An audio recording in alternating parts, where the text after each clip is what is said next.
Drone here. Check it out. This is the Bebop one. The battery's not on it because I want to show you the battery. The battery that I'm going to be utilizing is this battery. It is, I believe, let's see here, 1700 milliamp an hour versus the stock 1200 milliamp. This is fully charged. This will be a fully flight time test. We're going to do it through the eye of the drone, and I might do an on-screen recording. So stay tuned. Alright guys, here we go. So this is all going to be done from my cell phone, and I'm going to show you multiple things from the cell phone. We're not just going to show you the FPV display here.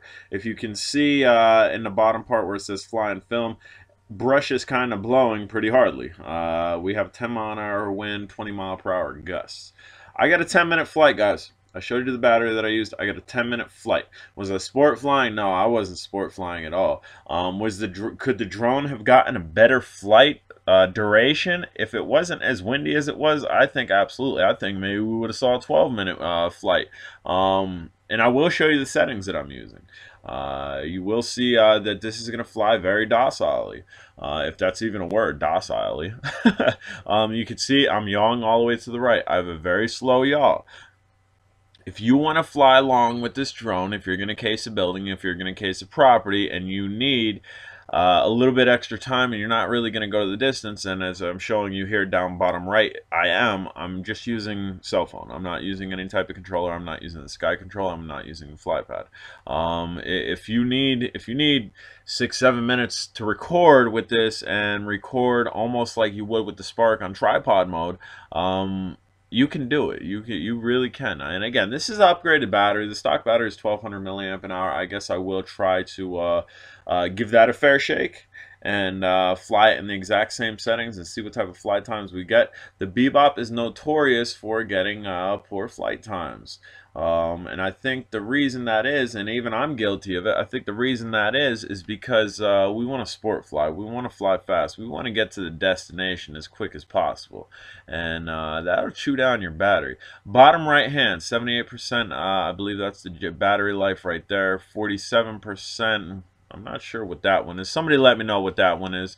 And if you guys didn't know, Parrot's been updating this app. The app itself is constantly being updated. There are new features that maybe if you had the drone a year ago that you didn't have on the app. And as you can see, we're not moving fast.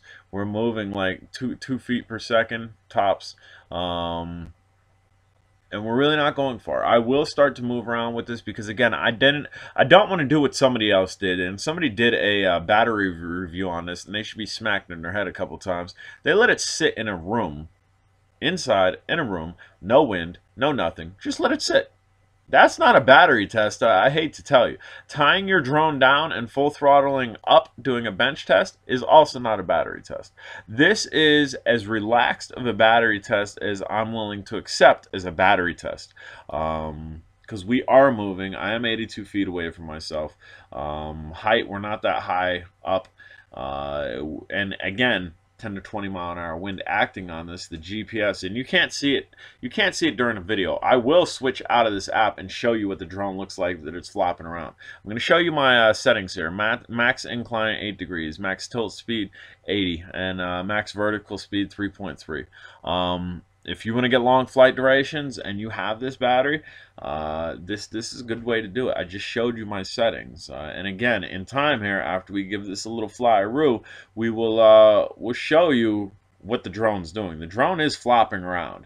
It's fighting that wind, and you can't see it because of the quality of the camera. The quality of this camera is amazing. It is surpassed by just about nothing. I know some of you DJI guys are gonna be like, what about the Phantom 4? What about the...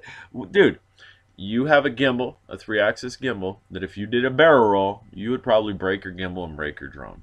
This, you can do a barrel roll, and the image stabilization will stay straight. ARS, anti-roll stabilization. I don't know that it's on any other drone. I'm sure there's got to be something out there that has it, but this is one of the very few that I know. It's actually the only one that I know, but I'm giving the benefit of the doubt that somebody else has copied this and they have the same eye, the same camera technology in another drone. And again, we're just cruising. We're not super yamming the sticks or anything. We're not going for distance or anything. We're just cruising here to get a a max flight time.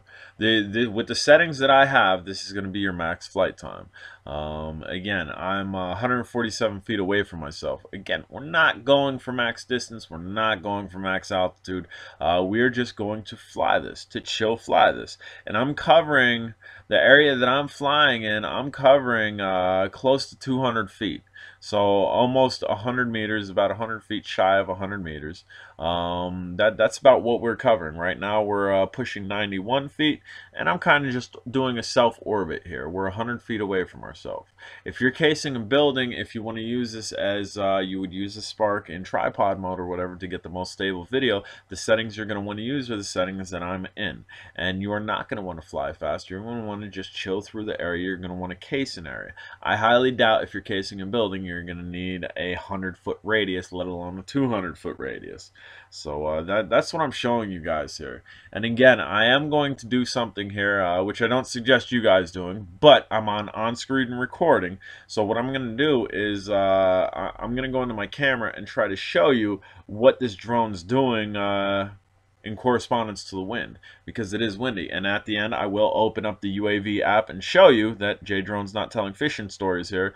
And somebody commented on one of my YouTube videos, my Hubson video, as you were able to see here. Again, we're doing on-screen recording. I do apologize about that, but I believe right around here, and I'm doing a voiceover.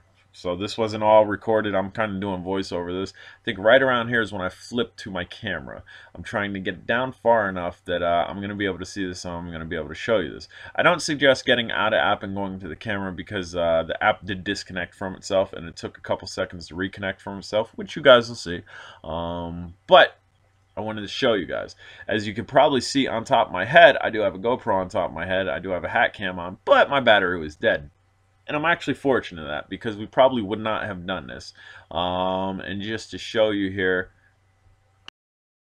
we've gone into our camera here, and hopefully you guys can see that. Bringing it down a little bit. This thing's wobbling. See it wobbling? It's super wobbling, dude. The wind's pushing against it. If there was no wind, again, I think we would have got a better flight. And as you can see here, it's not moving up. I actually disconnected. It says not connected right there. Then I actually reconnected, which I'm fortunate that it didn't just take off and go away. So again, I don't suggest you guys doing that.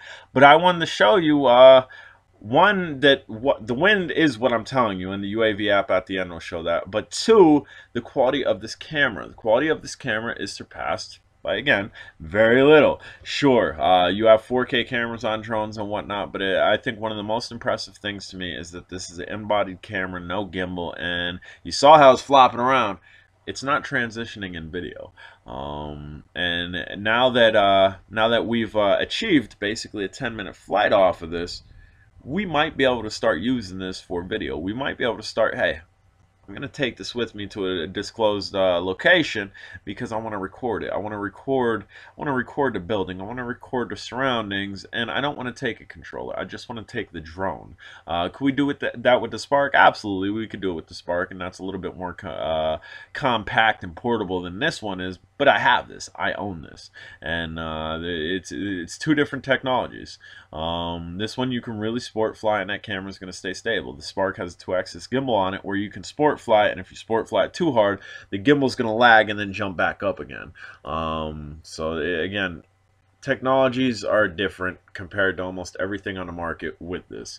Keep an eye on that ticker, guys. We started out at 30 seconds. 30 seconds into this is when we started out, and I believe the drop time at this is about 10 minutes and 30 seconds, and that's a solid 10-minute flight. And some of you guys, again, you might rebuttal and be like, oh, well, you were flying slow. Well, that's the only way you're going to get about a 10-minute flight out of this. And again, I think I could have got more if this thing wasn't wobbling around, because the entire time that I'm flying, right now that I'm flying, the thing's wobbling around left and right, because the wind on the screen right here, the wind is pushing to the left. So the drone itself is wobbling left to right with the front facing me. And that takes out a battery life. As you can see down towards the bottom, we're at 11% here. I'm going to fly it until the low battery meter comes up, and then we are going to drop it. And as you see, just flying past myself, I was holding up the cell phone. Just to show you, we're still flying by a cell phone. I'm not flying with any type of controller, whether it be the FlyPad or the Sky controller. I do have both. I absolutely love the FlyPad. Sky controller is a little bit big and bulky. I don't use it often, but that's for primo range. Although I've gotten really good range off of the FlyPad, and the FlyPad doesn't add to range; it just adds to flyability. So could I get the same range flying it like this? Probably. Do I trust doing it like that? No. Just because I don't have the same controls. I'm on invisible thumb pads here. As you can see, 8%. We have the low battery alert, and we are going to bring this over here. You gotta watch with very windy conditions because you don't want to flip this. You don't want to damage that eye. So I'm slowly bringing this around, slowly gonna set this down, and then I'm gonna tap the landing when it's just about off the ground. Because if you tap the landing when this is high up, it comes down pretty hard. So take note to that too. But guys, I'm J-Drone. If you haven't subscribed, smash that subscribe button. After we sit this down, I'll show you the UAV app to show you the wind conditions that I was dealing with. I was dealing with about prime weather though. The heat index was about prime. And as you can see, we are really close to the ground here. Smash the sit down button. It sat down. And then we are going to get out of here and go into the UAV app for you guys. And right there. Bamzo, check it out. So we got 10 and 20 mile per hour gusts. If you haven't subscribed, please do.